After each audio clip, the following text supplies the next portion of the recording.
Hey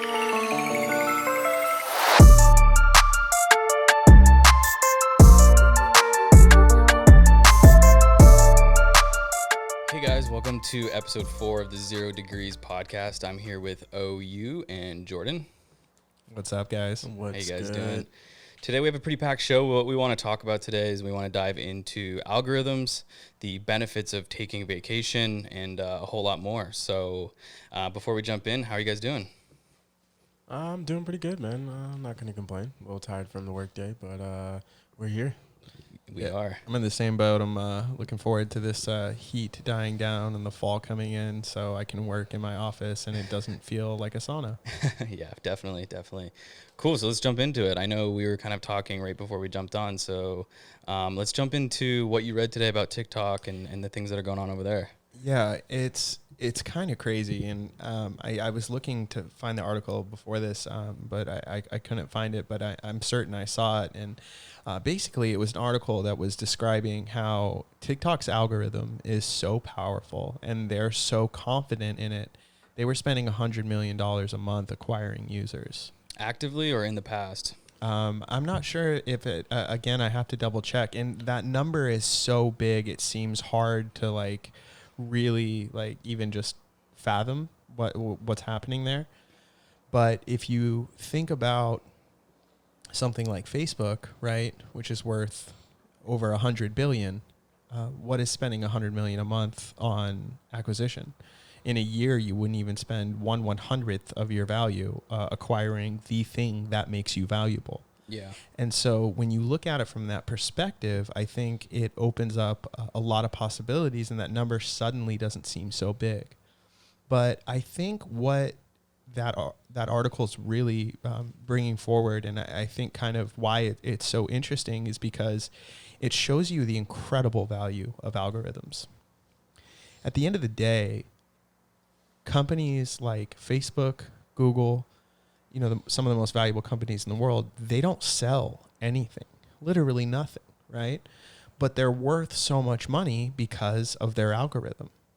And in the information age, in the era of, social media and everything like that, the algorithm is the thing that not only sorts the massive amounts of information that are available on the platform, but it's also the element for predictions, right? It's the predictive mechanism that predicts what people are going to like, what product. So if you're TikTok, why are you investing so much money into your acquisition efforts when there's the threat of this administration blocking you from access to the U.S.? Sure. So again, it didn't say that it spent $100 million in the U.S. solely, right? Okay. They're acquiring users all over the world. Furthermore, we can see from how the logistics conversation has played out, it's quite likely that TikTok would rather sell its operations to a U.S.-based company while still maintaining their IP than they would being barred from the United States, which is obviously their most lucrative market. So I think they're confident in enough, not just in their algorithm, but also their business plan, to where those types of threats from the Trump administration just aren't dampening an effort for their user acquisition.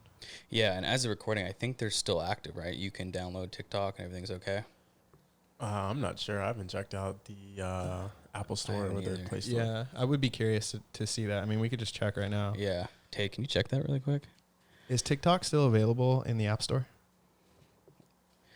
But in the meantime, from what you guys understand of how the TikTok algorithm works, and obviously how Facebook algorithm works, and it might be too early on to know, but what do you guys kind of see in terms of the difference in the way it's delivering content, the way it's engaging users, the way it's generating that type of engagement? Just from a high level, what do you guys think? Yeah, so honestly, I don't even know enough about TikTok's algo to speak on it, just because the fear of Chinese government has really kept me away from that platform. To be 100. I'm not a user either. It's still in the App Store. Okay, Yeah. so we're good. Yeah, it's interesting because I hear that from everyone who uses it, that like the content feed is unbelievable. Yeah. I've heard a lot of things about how useful the algorithm is for finding and discovering new content. It's kind of like groundbreaking. Yeah. A lot of high level people speaking highly about this algorithm, which to me it's still like sketch because China. But when you have reputable people saying great things about it, then it kind of speaks volume. Yeah. So I think that like it being sketchy and it being a great algorithm are two separate things, right? Like it probably is sketchy, right? Like if the Chinese, China it's like a state capitalist, right? It's involved in a lot of its industries, and the line between business and government is heavily blurred, right? That being said, that doesn't change the fact that they might have one of the most advanced predictive algorithms in the world. And I think if you want to see why they would spend $100 million a month acquiring users, is because if you're acquiring users at, let's say, $2, right? That's 50 million people a month that are on your platform. Now you think about how good their algorithm is at predicting content, serving content they think you're going to be interested in. All you have to do is plug and play that with products. You now have a extremely profitable business. Yeah, absolutely. And then as an advertiser, probably really low cost just because there's no one there yet. Yeah, you get that first mover's advantage. Mm-hmm. And speaking of 100 million, they've also given 100 million away in ad credits to advertisers to kind of get that crack rock effect, right? Hit it one time and then you're stuck. And so, you look at TikTok's model, and I think what we're seeing is the strategy to create extremely valuable things in our present day. And a lot of it has to do with the prediction of customer behaviors. Can I speak to the algorithm for a sec? Please. So something that I find great about it is that I'll never see repeat content ever. Whereas when I'm on Instagram, I'll see the same post maybe 3 different Mm-hmm. times. And so it's almost like an endless pit of scroll. Its algorithm is insane. Yeah, I wonder if... Well, on that accomplishes 2 functions, right? The first is that increases the amount of time that the average user is going to spend, right? Yep. And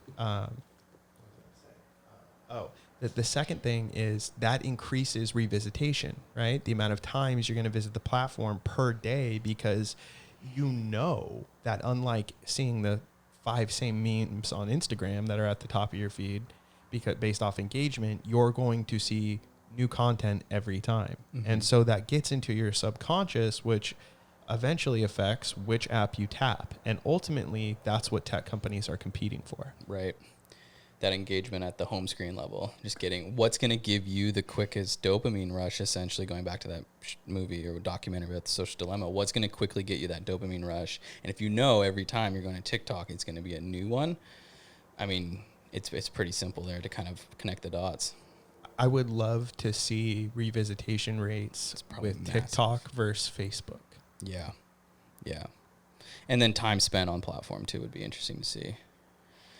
So something interesting also about what I noticed with their ads is when you first hop on TikTok, the first video you see, of course, is an ad, and it looks like an ad, but every single one you see after that looks so native that you half the time can't tell. Where, I mean, that happens on Instagram sometimes, but you can tell. You can tell. Yeah. And at TikTok, I catch myself watching things thinking it's an actual user. That's incredible. Yeah. And That's crazy. I mean, it's almost deceptive in nature, right? Like, it's literally blurring the line between organic content and ads. Yeah. And what's funny is that's the goal of every single advertiser. Of course. Every single advertiser, the point of what they're doing is to try to make the content appear organic, not an ad. Yeah. And so you look at algorithms and platforms like TikTok that are baking that into the model, means they're going to have a lot easier time getting a slice of that advertiser pie. Absolutely. Amazon does similar things too. It's very hard to tell which one's organic and which one's paid. I mean, that's by design. But what's interesting is going to be when there's a flood of advertisers on the platform, what is that going to do to the feed and the organic feed? It's going to change. It's going to go through that same life cycle that like the Facebooks and the Instagrams went through too, which will be interesting. But it'll be fun to see how it evolves and like how we can then, execute transactions and how do the customers buy things on the platform. And that stuff is going to be really interesting to see as it kind of unfolds.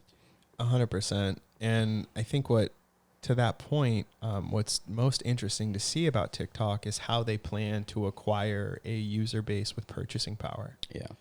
Right. Well, the argument there, though, is the user base is on the fringe of purchasing power, though, right? Because they usually skew pretty young. You assume high school kids don't have or young adults don't have the financial means to just impulse buy on these platforms. But, I mean, they're going to come to age just like, again, the audience is on Facebook and Instagram. But Instagram did just celebrate its 10th year, 10-year anniversary. 10th birthday. Yeah, it's like when you think about it, it's kind of been around. Instagram's been in my life for a little bit, and I have way more buying power than when it initially came around. So I guess to speak to TikTok's point, like, they could be around for the next decade and really tapping into the user base they are now could be extremely beneficial in the long run. Getting them in with like really good content, really fresh content, a brand new algorithm, and then let them age and become younger adults that with incomes, and then turn around and buy products. It's genius. It's not really genius. It's a copied model, but they're just doing it in their own way. And I think they're making a lot of improvements to it, right? Oh, I'm sure every day. Teams of engineers. People are already talking about the algorithmic difference between TikTok and Instagram and Facebook. And like to Tay's point, if something is constantly predicting better content, it's also going to be able to predict better ads. And if it predicts better ads, it's simply going to be more valuable. Yep. I don't want to give in, but it sounds like I'm going to have to as far as becoming a user. You have to be like an anon user. Yeah. Real information. Yeah. I think that's fake smart. phone. And I think, as advertisers, I think it's almost like part of our responsibility to venture out into this emerging stuff. But what's funny is I'm just as hesitant as you. I don't want to use that app. I don't want them to have access to my camera roll and creating deep fakes of me, I think I use it enough for both of us right now. Maybe. She's on it all the time. Like she really is. Like, and I'll give her credit. Like there's a lot of gold on TikTok. Well, because I watch funny stuff, so my algorithm is really doing me well at this point. doing Check the work that for screen you. time. Yeah. It's going to be cool to see for sure. And honestly, though, like I like your point, actually. It's like we're almost, maybe you didn't use this word, but we're like obligated to kind of know what's going on, right? We have a responsibility, not only as an advertiser and as someone that's a professional in the space, but as an agency, we will too, as our clients demand it and as the marketplace for it matures. I've seen it a little bit in the e-com world with Amazon and Walmart. Walmart was never part of the conversation. And now in the last couple of years, that has kind of come into the fold. Same thing. I could definitely see advertisers in the next 12 to 24 months coming in and being like, what's the TikTok strategy? Right. And you have to compare that to like flash in the pans, like Snapchat, right? Like, remember when everyone thought Snap would be the next big thing? That's interesting. Still gets spinned up on Snap for sure. Oh yeah, most it's definitely. Definitely not the powerhouse people thought it was going to be. So I guess what do you have to kind of look out for in those new platforms that come out that resemble that more flash in the pan versus a legit player? Right. It's a question of the algo, right? That's really, and TikTok's got it. Yeah, Snap didn't really have an algo feature. Snap had features. Yeah. The messages disappeared. You could watch stories. None of those things were intrinsic to its algorithm. Instagram was able to come in and create stories and essentially cannibalize Snap's user base in like 2 months.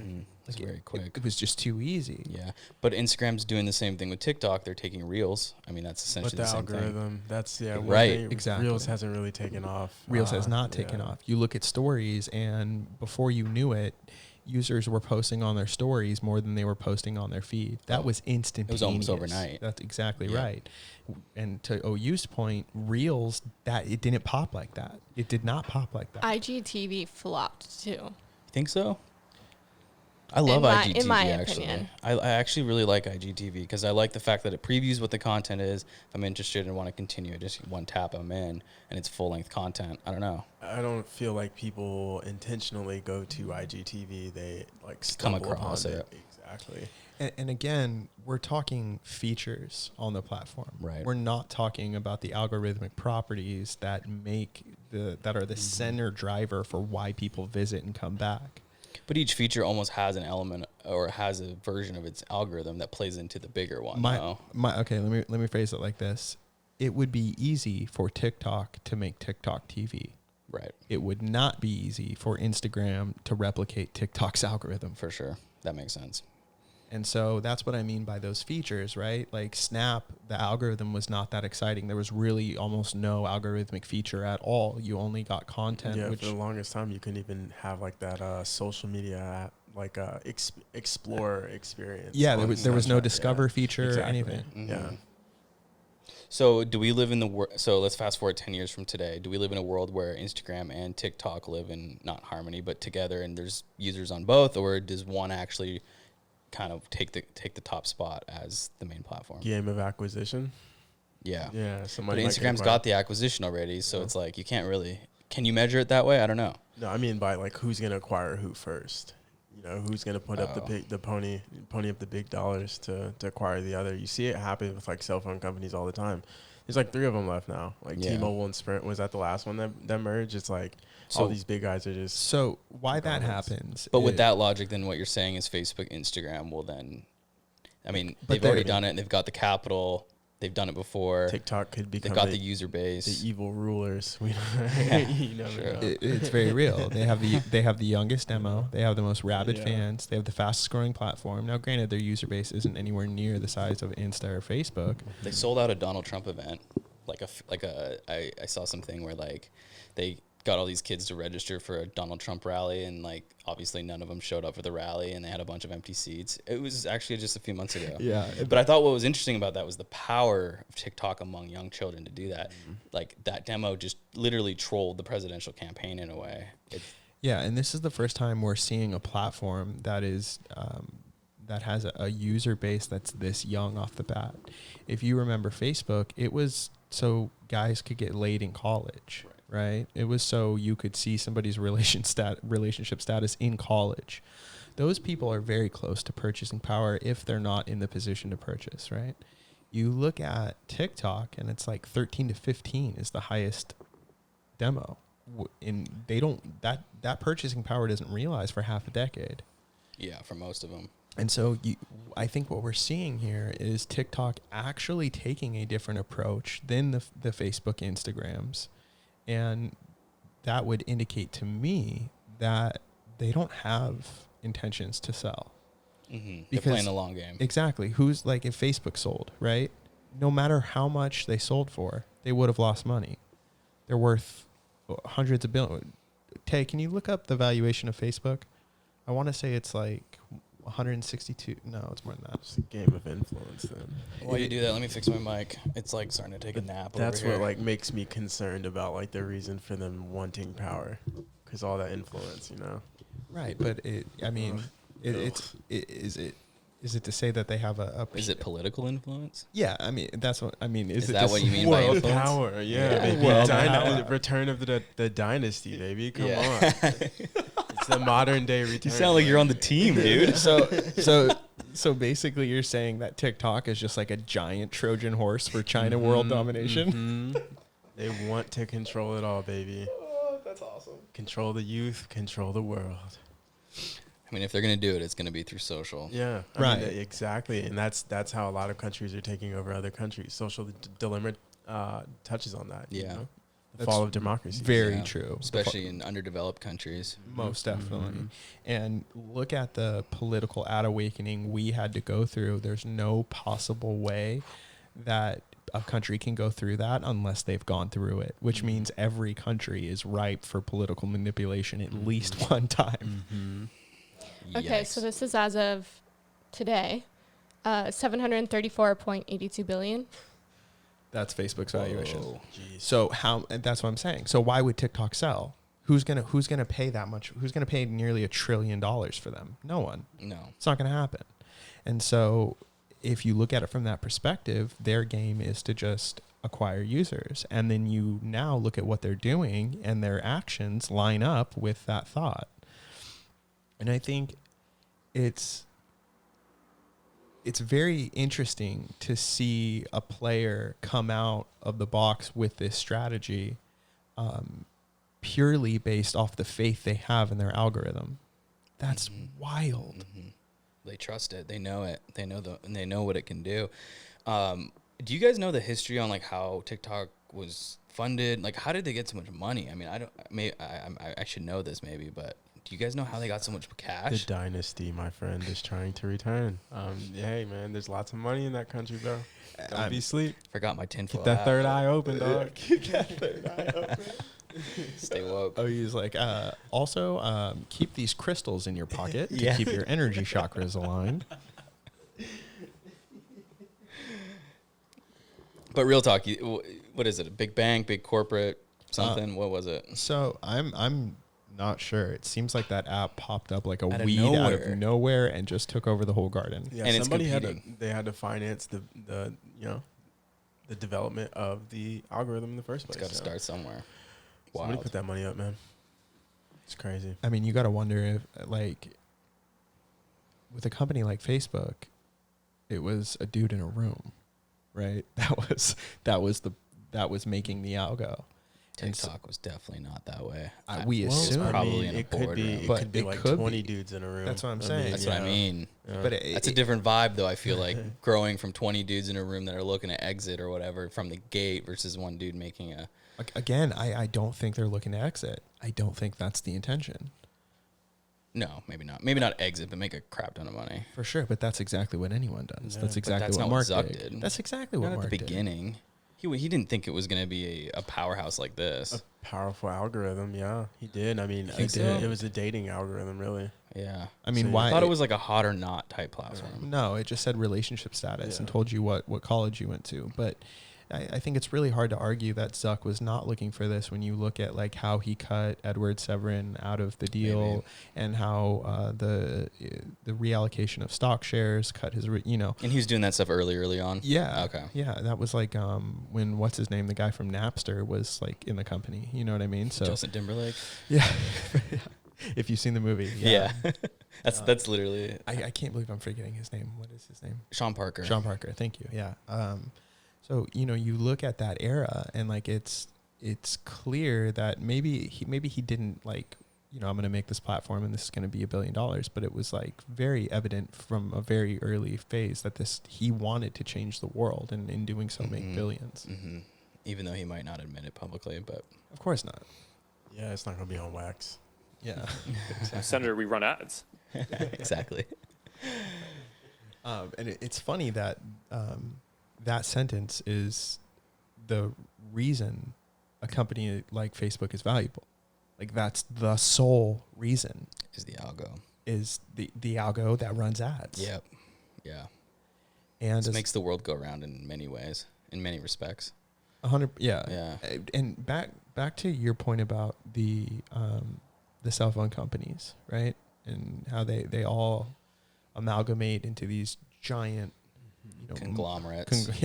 like monolithic conglomerates, right? Where they're just like all the same, doing the same thing. Yeah. Charging the same prices and calling it capitalism. Exactly. Yeah. Like clear, it's so obvious that the price setting. They're all in there. bed together. Yeah, for Yeah. sure. And what's interesting is the reason that those companies will get big and then get absorbed by another company is because the big company and the company that's growing are faced with the same situation. You can only grow a business like that to a certain point before you need to do, Because you're selling something. because you're selling something. Yeah. Now, TikTok, Facebook, they're not selling anything. It doesn't matter how much money their users have, right? The acquisition of a user is indirectly going to lead to value in the future. And so you look at a model like that and you see it is truly free from the constraints that would cap other businesses and force them to sell, to join AT&T, whatever. It's infinite scale. Yeah. Yes. Yes, it's true scale. Mm-hmm. And now that we're seeing a company like Facebook and Instagram do it, we're now seeing the new trend of creating valuable things. And it's doing the same thing, just better. Mm-hmm. So you guys have been talking a lot around the office around some of the algorithm things that have been happening lately on Facebook. What can you share about that? Because I know I'm interested in learning more. I'm sure a lot of people listening are too. You have a Xanax before we go there? Yeah. Mark doesn't want to be my friend. Yeah. Makes me sad. So OU and I, spend multiple millions every quarter advertising for our different clients. Collectively, I mean, who knows how much we could probably sit down and do the math, but point being, this is not our first rodeo. We've seen and bought ads in many different contexts. I have never in my life seen this instability, not even anything close to it. We've seen fluctuations. We've seen Q4 spikes. We've seen election spikes. Yeah, this one takes the cake for sure. Not even close. Yeah. Nothing is even close. So what's happening on a technical level from a performance standpoint that you're seeing is causing this type of, I guess, depression, if you will? If I could answer that question, we would be sitting in my palace right now. These things that are happening are so far under the hood. It's intellectual property violations to find the answers, right? Like you would actually have to violate some copyright in order to get this information. And so why Facebook is doing this, I have no idea. Right, but explain what's happening. So there's a lot of changes that are currently undergoing on the platform. A lot of people are being forced to roll over to the new UI. So that's also desktop interfaces are changing. So ad formats and ad placements are going to change according to that new view. Alongside it being an election year, the world is quite literally on fire. So people are just behaving differently, which can inherently cause the algorithm to do different things. So there's a lot of variables at play that could cause all these issues. I think that new UI thing is huge. Just during an election time with the fact that, the world's just gone nuts. People are unemployed. Yeah, pandemic, everybody's The second stimulus just got postponed. Yeah, exactly. Right. People are angry. The cameras are recording a bunch of sad, angry faces, so the algorithm just doesn't know what to do itself. I mean, that's as good as a guess I could have. Yeah. At this point, it's just a guess. It's a guess. Yeah, it's a guess. But one thing we do know is that this type of instability is widespread across a community of advertisers that probably spends a collective billion every month. Yeah, dude, everybody feels it. Everybody feels it. And I've never, two of my really close friends, shout out to Nick Shackelford and Colin McGuire, two just ridiculously smart guys. And they both own, very successful agencies. And there's never been a time where I talk to both of them and all three of us are like, what is happening? Mm-hmm. Right. Maybe sometimes one of us will poke out, hey, you guys seen a flux in performance, whatever. Sometimes, yeah. And the other guys, no, everything's good. It's never happened. And so I know that's, somewhat of a personal anecdote and not something that I could probably apply to a larger set of data. But it's interesting that everyone's having problems. Yeah. And I think you said that you guys are spending millions of dollars every quarter. I think there's enough there to make some really strong conclusions. It's very strange that it's happening. What are you guys doing to combat it? Like, what kind of testing is happening without kind of giving everything away? Yeah, man, it's just frequent campaign building in my experience. I just have to test a lot of creative and I'll constantly search and farm for new audiences and just looking for things that are going to kind of jumpstart my account again. Even switching up the types of ads and campaign structures I'm using. From the amount of ad sets to the type of ad formats, from dynamic creative to static ads, CBO campaigns versus ABO campaigns, just really testing everything, even manual bids, just kind of throwing a variety of things into the algorithm and auctions just to see what kind of gives me a competitive edge over my competitors. Constantly making new content. Yep. Just testing and creating. Just constantly. And the thing that's annoying is we'll get shit to stick for a couple days, and then inexplicably it explodes. And it's like, you're an algorithm in an audience with 10 million people. How do you blow up the results that you were getting consecutively for 2 days after serving 20,000 ads?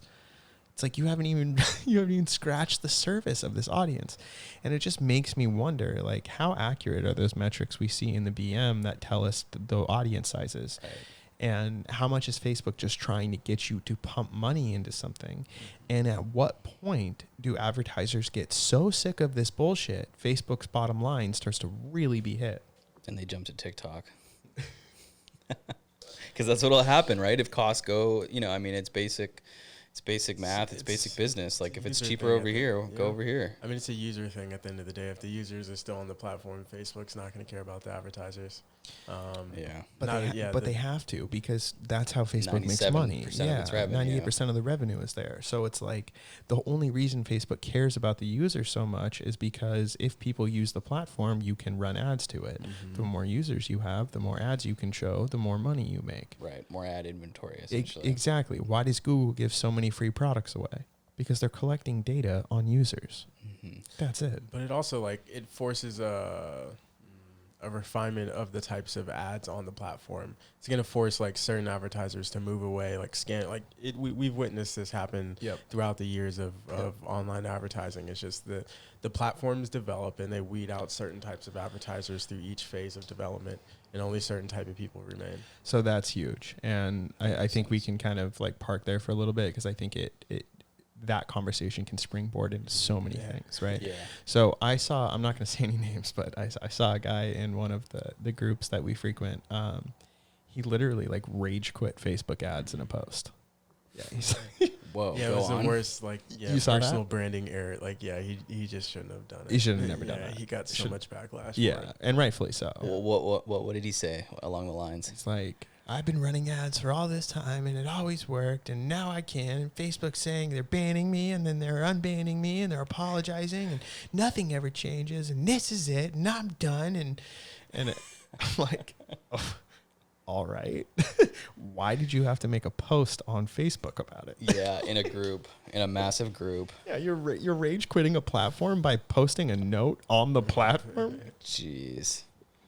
Yeah, last ditch effort to see if somebody has connections, I guess, or something. Maybe it has been confirmed that Facebook reps lurk in a lot of Facebook groups. I believe yeah. it. Oh, yeah. That definitely happens. What do you think they're looking for? Obviously, like, what are advertisers doing to hack the freaking platform, so we can go tell the product support people what to change about fix those holes. And you got to wonder, like, remember, so Facebook a while ago tried to force the budgets to be moved from the ad set level up to the campaign level, which takes some of the granular control out of the advertiser's hands. And puts it in the algos. Right. The groups went on fire. Like, on fire. That was the thing that bothered people the most, I would say. Everybody was pissed about it. Up until recently. Yeah. And so, what happened? The day of Facebook's mandatory CBO it came? never happened. Yeah, I remember you talking about it at a conference, like, a year and a half ago. Yeah. It was a big thing. It was a big thing. People were horrified. And then they just axed it. We use ABO to this day. For sure. Of course, like, it would ruin things too much. At that point, they knew, like, it would cause severe issues within the advertising community, and then they'd probably lose a fat share of their money. And so I think that insight was picked up from the communities. Had to have been. Where else could they? There's no way they can get that much feedback in order to make a decision like that. It's just not. Same with target costs. Look at that. It's still floating around. They said it was going away, and I can still use it with no little notifications telling me that it's going to disappear. That's interesting, man. So it's weird. Have people reported that they can't use it in any of these groups? No, I've not seen anybody. No, a lot of people just said it was going to go away, and I think the fear of that caused people to stop using it. So, and that's common. That's common, right? Like, I think when the CBO thing came, it was like, I know, like, me and OU were like, all right, well, let's use CBO, right? Because, like, I don't want to be left behind. No, you got to deal with what's going on, the Yeah, trends. 100%. Right. Find a way, because there's going to be a way, right? And there always is. There always is. Even now, right? Even now, in the most difficult climate, it's like we're still finding a way to win. Mm-hmm. Now, it takes 3 times the effort, and it sucks, but it's happening. And so my thought is this can only go for so long before big players start dropping out. Yeah. And we've seen this. I'm not going to say any names, but some of the people that I look up to the most running one of the biggest agencies in the game posted full on, like, we're turning off traffic until Facebook gets this sorted out. Wow. Now, these are guys that are spending, I mean, hundreds of thousands every day. Yeah, and if you're below KPIs, it's like, well, you're not going to accelerate loss. And why would you do that? What's even more interesting is other traffic sources are converting better. Other platforms? Yes. Like the Googles yes. and YouTubes. And that never happens. That never happens. Wonder what's going on. People maybe just like mass logging off of Facebook because all the craziness going on. They've been locked up inside for months and just been chilling on the platform. I feel like we would see a reflection of that in the CPMs though. And I don't think we've seen that. It's funny timing actually. Now that you just mentioned that documentary came out almost like just before this stuff started going down. And for the first time ever, Facebook actually responded to that documentary, which I was like, exactly, dude, you guys should have said nothing. Yeah, and just not giving it like credibility, basically. What did they say? They're like, while we want everyone to know about social media, the documentary The Social Dilemma got quite a few things wrong. Facebook values your privacy. It's like, yeah, okay, right.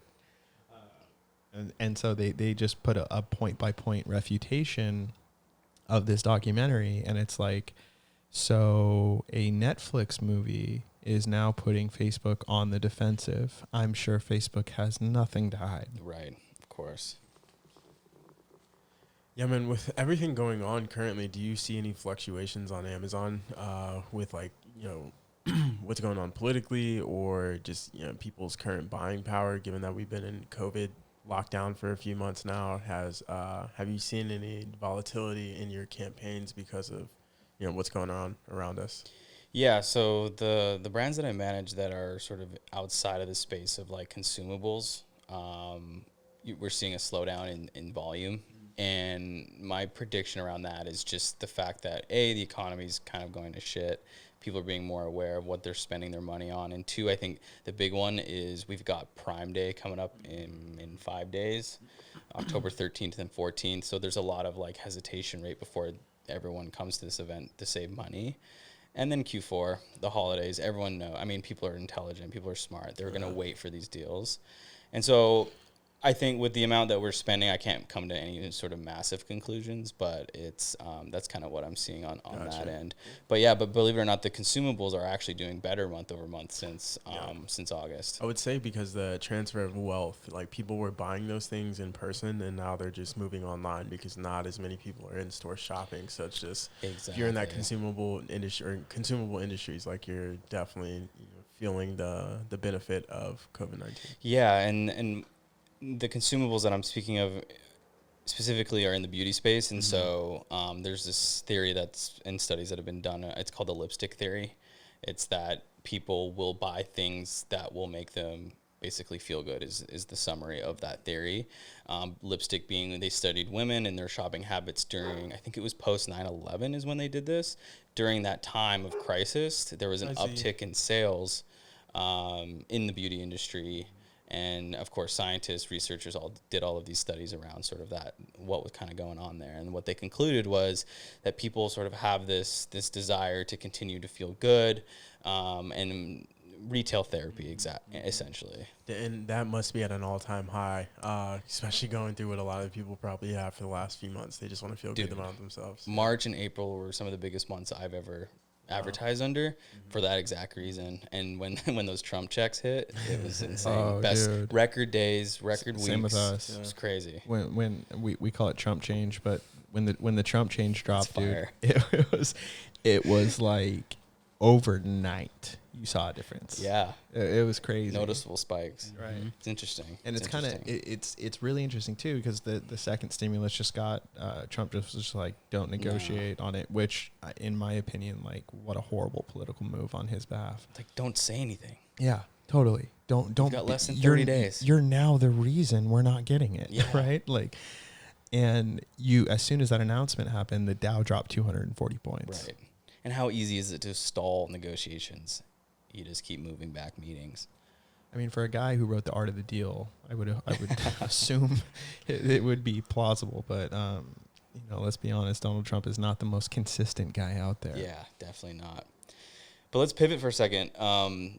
Jordan and I just got back from Los Angeles, spending a week up there, and we just kind of had some cool things and takeaways from that week in terms of the way we are reapproaching our work and the mindset kind of going forward. So I kind of want to dive into that because I think we had some really good dialogue around that. Yeah, most definitely. Where do you want to start? There's a lot to talk about there. Yeah, let's just start with like how we felt coming back to work. Sure. So, let me ask you, how'd you feel coming back to work? Great. Why? Because, look, it wasn't a vacation in the sense that like we weren't working or doing things productive for the business, and my mental was still really occupied with work-related things and stresses, and but that's not to say like we didn't have fun. But I think the takeaway I got when I got back to work was that fact that time away from the regular day-to-day routines that you establish, that we kind of preach on actually on the things that kind of make people successful, those day-to-day things, it's actually good to get away from those things. Most definitely. Hang out, spend time with different people, hear different perspectives, sleep in a different place, be in a different city, wake up and do different things. All of these different experiences and stimuli. There's something that goes on when you get back to home, because I remember even at the last day, we were like, it's time to go home. Yeah. We're like, we're over it. We're in a very comfortable spot, but it was time to go. And I've never felt better when I got home. I was like, this is where I need to be. This is where I do my best. But going in refreshed and feeling good about it was super beneficial. Made me remotivated, energetic, and just kind of stoked on what we're doing. Yeah, so I felt the same way. And I've taken these breaks quite a few times, and that was why I told you, like, hey, Yeah. And so this is kind of your first time doing it. And it was amazing to see the same effects on you that it has on me. And I actually told OU today, like, hey, you need to go plan a purposeful vacation. 100%. You need to go plan something that allows you to break the routine, get outside, and look at what you're doing. And I think it's the same thing if you stand, let's say that, there was a 400-foot tall painting, right? And you're standing 1 foot away from it. You would only see whatever color was directly in front of your face. It wasn't until you moved 600 feet away from that thing that you could get the perspective to see the entire thing. Yep. I think the same thing happens to us in work. We get so caught up in what we're doing, we're so close to the painting that we lose perspective of what is there at large. And when we get paid to think, and when we get paid to really just use our brains, that's literally what our jobs are, perspective is everything. Perspective is everything, because your brain is only going to be as good as the inputs that you're feeding it, right? And so I think, I have a mentor who, he preaches vacation as much as he preaches work, right? Mm-hmm. He literally It's says, incredible. yeah, it's incredible, right? And he actually said the quote, I work really hard to make sure I have a lot of free time. It's like, that is an incredible way to think about it, right? And I think it's very easy to get lost in the 9-to-5 grind, thinking that you just need to work harder. You just need to work harder. And if working hard made you rich, I mean, there's a lot of PE teachers that would be balling. You know what I mean? Like, those people work hard. I don't think anyone works harder than like construction workers, but they don't make a lot of money. And I think that's kind of what the retreat gives you. It's that perspective. It's that ability to see, and on top of being very refreshed. Yeah, it was definitely rewarding. I highly recommend it to anyone who feels like they either haven't taken a vacation in a long time, or someone that's just really stressed and starting to feel the effects of burnout. It's strange because it was almost like I acknowledged the fact that I was starting to feel a little burnt out up until that trip, and then not until I went on the trip and got back, I realized I was way more burnt out than I realized. Exactly. And so that realization, and we've talked about this, I think is incredibly valuable. It was one of the most valuable parts about that week. Yeah, and I think that's where this guy is, right? I mean, I'm burnt. I ride my bike every day. Come on now. I do not think you're burnt. I think that you have such a phenomenal work ethic and you're so talented that you're in a position of you think you can work through anything, and it would benefit you greatly to get that perspective so you can see how you can finesse a couple things. Yeah. You know what I mean? I'm a control freak too. It's just more me fighting myself when giving shit up. Dude, I thought I was a control freak, and I most definitely am, let's be honest, but this guy is like an incognito control freak. You set expectations, man. I don't want to give anything up. Once I get it, I feel the same way on a bike. Like when I pass somebody, they can't catch me again. That's my mindset. So it's like keeps me pushing these pedals fast. Right. Yeah. Right. Yeah. And it's like it's pretty incredible to see what you've done with that bike, man. Like I appreciate it. I remember when you got it, and like I was like, oh cool, oh you got a bike. A week later, it was like, yeah, I got to get my 15 miles in. Yeah. Yeah. Oh, you are, him and I on Whoop, and I just see his numbers. I'm at like, if you guys are familiar with Whoop, I'm at like a 1.9 strain for the day, which is nothing. And I get to work and he's at like a 15, which is insane. It's like he's crushed the day. Yeah. He's done 3 workouts worth of exercise before I can even like, grab a coffee. Yeah, dude, cycling has done a lot for my mental health, and it just kind of keeps me in a like calm space. Because anything that bothers me, there's a bunch of RPMs I can get it out on. But what's cool, dude, is what we're trying to get at is like if you took time away from the bike for a week, and you came back and like the office and the grind and like. Never say that. A weekend.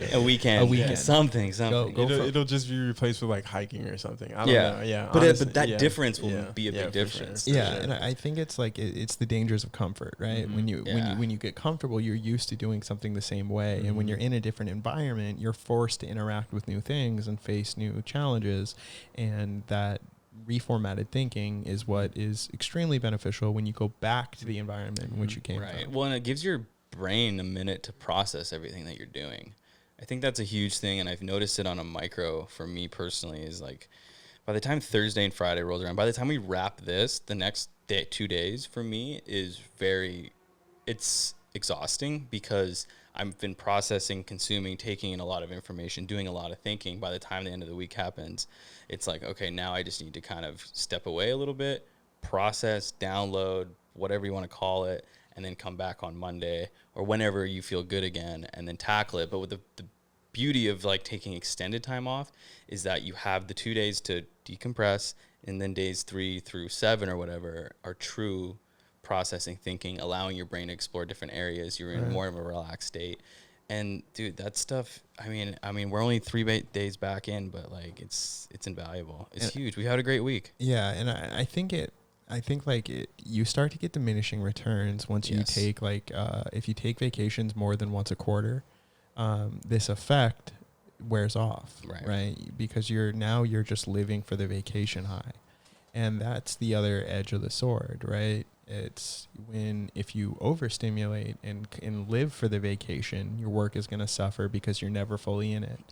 But if you have that true balance of I'm a master of my craft, you have to pull me away from my post, like OU was talking about, and he's really like that. Like that's literally it's just his MO. Mm-hmm. It's like vacation with intention. Yeah, exactly. Rather than just vacationing to get drunk and hanging out by the pool. Exactly. And then not actually getting rest or whatever. That's 100% right. It's vacationing. It's a huge difference. It's vacationing with intention. It's a great way to say it. Yeah, to tie into what we're talking about, had a conversation with one of our account reps, shout out Brandon. But he was telling me how he kind of, during the week, he's in a high stress environment with work, and he tried to replace that with, like playing video games on the weekend, just because we're in COVID. He couldn't really go to the gym and stuff. So he's just like playing video games to him is relaxing, but still it's like a high stress thing. So his body never got to relax. So coming into Monday, he's just like super stressed out, still feeling it. His body's just feeling tired because of like what he went through. Mentally, he thought he was getting rest, just by playing the game, getting out of that day-to-day work grind. But still just put his body through the Yeah, because your brain doesn't know the difference. Your brain does not know. It the has no difference. idea. It doesn't matter whether you're working or whether you're playing video games or whether you're in a high stress environment. It doesn't know the difference. And Is that yeah. Brandon Ham? Yeah. Dude, shout out B Ham. That dude is so sick. B-Ham. Yeah, Dude. told me how difficult it is to get weightlifting equipment right now during COVID. It's expensive, just man. it's expensive and you're on an extreme wait list, so it's Yeah. tough. That's why I got a bike. Even that was hard, but I'm out here. Was it hard to get a bike? Yeah, man. Definitely like the lower entry bikes or entry level bikes are all sold gone. out. Yeah, so Yeah. you have to shop at mid range and up to get you a quality bike, and even those are getting ran through. So Wow. it's crazy. Dude, actually, the story of, because this is the second bike. Yeah. The story of OU's bikes in California is like literally a parable for life. Yeah, man. I refuse to get a car out here. It's too nice. I'm coming from Florida where it rains all the time and the heat and humidity will keep you inside forever. but- California has, especially Southern What are you California. going to do during the winter? But bro, you Dude, I'm We a don't Florida have boy, winters. man. Yeah. What the hell? Y'all don't have winter here. not afraid of the rain? Nah, And- dude, this rain, it's It rains drizzle. sometimes. Nah, come on, dude. Don't even consider that rain. yeah, Don't. it's like it rains sprinkling. sometimes. It rained twice, like hard once, maybe once, 3 times. two or three times since I've been here. It's rained like a Florida afternoon, like 3 p.m. showers. Yeah, we get yeah. that like torrential downpour. People would be terrified. They think it's like a typhoon or some shit like this. Straight up, straight up. Florida's But- wild. I was referring more to the electric bike and then the pedal bike. Yeah. No, I was on an e-bike first, man. Somebody robbed me of that shit. But e-bike was fun. It got me from point A to point B. Got me interested in riding. Taught me like the wonders of cycling. And then I always wanted to move platforms because the e-bike wasn't really giving me that weight loss turn like and cheating. burn. Yeah, it is like cheating. And you don't get the same respect on the road. I noticed with the I don't yeah. get the same respect. I noticed with the pedal bike people, like they say things, they compliment it a lot more, and they strike up conversation more. So, and I've lost like 50 pounds since I started riding, so I can't really, that's a huge That's crazy. benefit of being on the bike every day. Yeah. And like that's such a good metaphor for how life works, because it's like this new thing that you're passionate about, that you're losing all this weight, it's changing your life, it's changing the way you think. Mhm. That was born out of tragedy of your bike getting jacked. stolen, yeah, for sure, man. Yeah. And It's I tragic. think how willing you are to go through those things, obviously this is pulling the metaphor back a little bit, but how willing you are to go through the uncomfortable times is really what's going to dictate how successful you are. Mhm. I was talking to my buddy Jams, and definitely, shout out Jams. Go check out his music. Jams the Flava Child, raining out of Chicago. He's a sick rapper, really cool dude. We were talking yesterday, and we started talking about this exact topic, right? And I was talking to him, and one thing that we kept circling on is like, in life, every instance of growth, like in the natural world, right? Look at how you refine metal, right? In order to get metal to its pure and most usable form, you have to melt it and beat it. And like, it has to go through a phase of destruction and despair before it can ever be what it could be.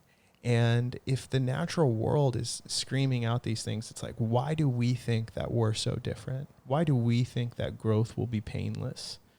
And I think most things in life, the most important things that we come upon they're like what happened to OU, right? Mhm. It's a moment of tragedy that you decide to make the best of, that leads to an ultimately better outcome than if the tragedy It never happened at all. Yeah. Definitely. It's where the term a blessing in disguise comes from. Oh, 100%. I would say. 100%. I initially I thought I was gonna get 2 bikes, and now I'm like an e-bike and have the road bike, but now I'm just gonna stick with road No, bikes. don't. Yeah. Just upgrade what you got. Exactly. Your bike is so sick. I'm I just gonna know. get a second bike. It is cool. We call it the killer whale. I know. It just looks like- it looks like just a mean orca. I know. It's super tight. Yeah, Fun man. fun ride. For anybody wondering what it is, it's a Pinarello Prince 2020. Shout out to my man Tim at Nitro. He's the one that hooked you up with the bike. Oh Yeah, yeah, man. OU's got a Yeah. bike guy. Yeah, That's for sick. sure. Of course. You got to shop local. It makes Yeah. it easier to get a Support maintenance small and business. stuff. 100%. Yeah. 100%. And it's funny that we're advertisers, but like in our practice, we're all about like, You give it to local stores. Dude, sometimes I'll go as far as Googling like a restaurant and calling them directly versus going DoorDash. If I know like I can get easy delivery and all that stuff. Right. Like Lucadia Pizza. I don't ever order through DoorDash with them. I call them directly because I know the cuts. Let them keep They're the losing margin. 20-25% on everything. Right. That's right. So I think kind of coming full circle, but those companies like DoorDash, Postmates, it's like those are flash in the pan companies. yeah. Those are flash in the pan companies. Who's gonna win that? You think that food delivery? Someone's going to create a proprietary product that license out to restaurants to where they can run their own delivery. POS, baby. Yeah. Yeah. That's gonna how be they an all get linked into that shit. Bingo. So, It's going to be an extension of the POS. It's going to integrate directly into their ordering I systems could right see off the like a bat. Square doing that or something. Exactly. Because they've already got They got the established with the infrastructure. POS. Yeah. Exactly. And then COVID changed the market to where delivery is now, it's never going anywhere. It's No, a it's here to permanent stay. fixture. I personally am addicted to the fact that I can place an order and not have to talk to anyone. It's just left at my door, Yeah. right? For an introvert, that's like the holy grail. And so I think the way that you look at like these companies who they're creating a lot of revenue, but it's just But they're burning cash. Like, and it's a ticking time bomb. yeah, I saw something like Uber, for example. I know it's not food, but it's the same idea. It's like it was burning like $5 billion a quarter. Like, I don't know about you, but you can't burn that much cash and survive long term. Yeah. And I think they're banking on driverless cars saving them. Technology, they have no. I mean, are they developing that in house, or is that all just hoping that the market will? I think they're involved in it, but I think they're also That's years away, man. yeah, and I'm sure they're just the way that they would be involved in it would be like investing in companies that are developing Yeah. it and forming partnerships, Yeah. So just burning more cash. burning more cash. Yeah, Cool. and yeah, it's that thought that.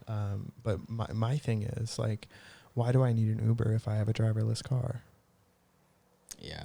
You know, I I guess mean, if you don't own, you don't want to buy or own a car at all. if it's like a futuristic thing, but Uber can basically control like get involved with the logistics and the mapping to control these driverless cars, and they could, because they kind of have some play in backing in that industry already, and so it's basically just creating routes for these cars to drive. But when it just the very nature of the operating system that the driverless car functioned on have that same mapping Should be feature. built into it, but it would Right. make it easy for consumers and different like trucking companies to work with these. It's basically like using an Uber app to send your driverless truck Got across the country. Got it. Oh, wow. Interesting. Yeah. Interesting. I can see how that would, and I know we're kind of getting off topic, but how that would change like the shipping industry even.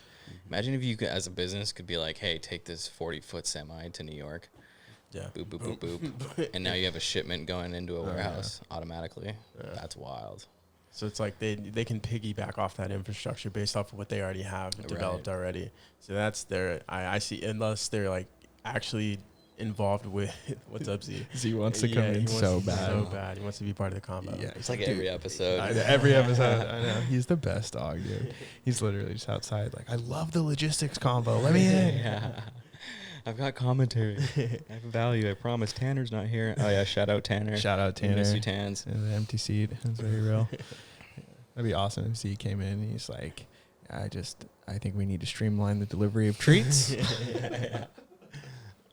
I got a great idea for a paw app. You know? Yeah.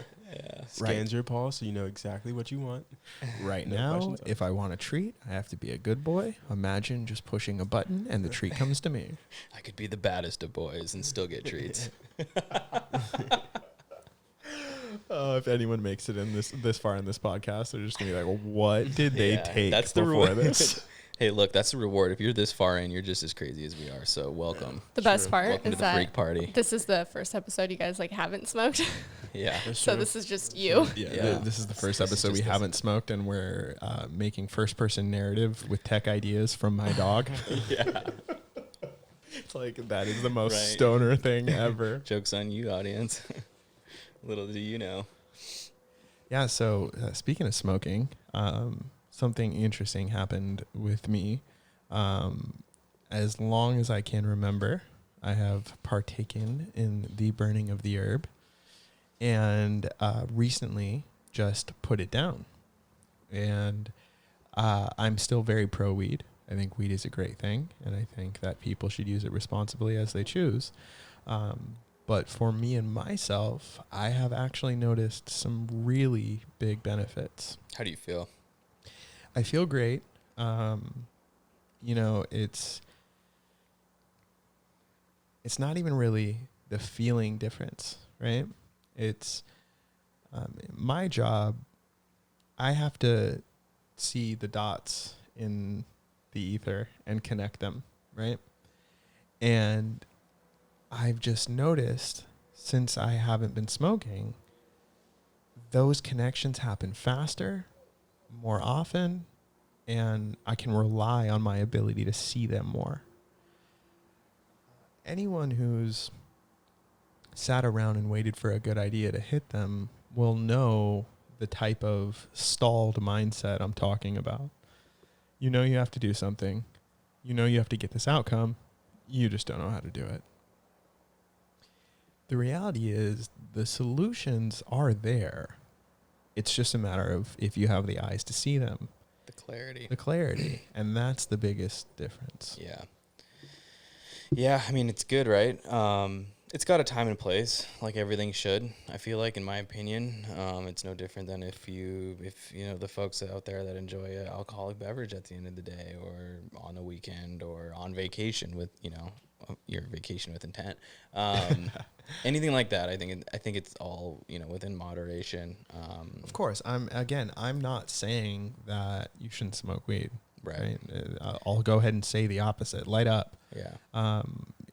You know, do you? But what I'm saying is, I had always believed it had no effect on me, except a positive one, and I was surprised to learn that's not true. Mm-hmm. It's a great realization. When did you realize that? When we were in LA. In LA. Yeah. Yeah. Yeah. It was bizarre. The realization hit me like a ton of bricks. It was like someone said something inside my head. You know what I mean? It's weird. And I think those realizations only come when you have enough space to think about those things, you know, exactly. to think outside the box. Correct. And not just think, okay, what's the next procedure? Okay. Self-evaluate. Yep. All of that. And for those that are saying like, well, no, duh, like, of course weed's going to do that. Well, it's like, okay, well, wait a second, like, take a step back and like reevaluate what you're doing, and like reevaluate what you could be doing to improve, you know, and achieve your goals. I mean, maybe it's not weed, but maybe it's eating so much that you feel sick the next day and you don't have the energy to do and be productive. I mean, it's as simple as that. It's the micro optimization. So it's like, you know, before you critique, it's like there's something that anyone and everyone can do to improve. Yeah, and I think that people are like, well, yeah, of course weed doesn't. Of course you're clear. Of course, it's like, bro, you probably need to smoke. Like, you're the one that probably needs to roll up, because you're so wound tight you can't even see. If you're thinking that way. If you're thinking that way, right? And, you know, I'm not saying I'm never going to smoke again. That's definitely not going to happen, right? I'm still going to roll up a blunt with the homies and on the occasion. It's just about the habits that I had. Yeah, changing habits and behaviors. Right. Yeah. No, it's good insight, man. It's good insight. It'll probably save you some money, too. If you know how much I was rolling up, it'll most definitely save me some dollars. So plus signs. All right. And that really, I mean, that's just the cherry on top, right? Yeah. I didn't really care about that. It was worth it to me. And if that was the only thing I was getting out of it, I would still be rolling up. Yeah. Cool, guys. Well, I think we covered on some really cool points today. I think we talked a lot to the Facebook nerds out there with the algo stuff, and really touched on some, you know, practical examples and ways that we've kind of improved over the last week. So I think we should call it a show. Yeah, I'm in. And if me and OU get TikTok, China, please don't steal our identity. And yeah, big facts. I'm not trying to be a deep fake out here, man. I I haven't posted on Facebook in like 7 years for a reason. Jeez, come on. Spends like millions a month on the platform. Hasn't posted in a 7 year. years. That's a meme. Yeah, dude, it's definitely been a minute. I don't know if it's been 7 years, but I like to remain just low key out here, you know. Yeah, I hear you. 100%. All right, well, We'll see you guys on the next one. It's been real. Thanks, guys. Yeah, take it easy. All right, guys, thanks for listening. If you are interested and want to continue to receive our content, please subscribe on Spotify, YouTube, and wherever you get your podcasts. Also, if you're interested in changing your life and building a better future for yourself, please check out trafficpilot.com. It's a great way to learn new habits, gain new skills, and join a community of really ambitious people. So again, trafficpilot.com, and we'll see you on the next one.